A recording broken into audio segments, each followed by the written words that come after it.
అన్నదమ్ములు ఇద్దరు 3 అట్టి పండ్లు సమానంగా పంచుకున్నారు ఎలా? 1.5 తీసుకున్నాను. ఒకటిన్నర.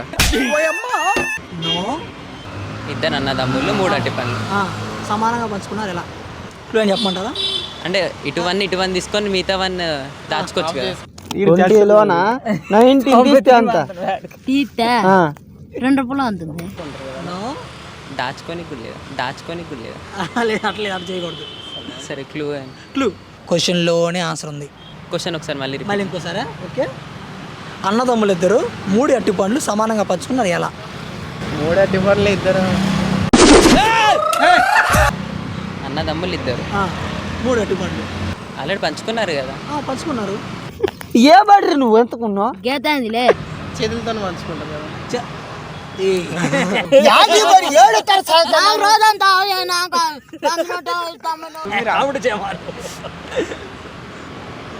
అన్న తమ్ముళ్ళు.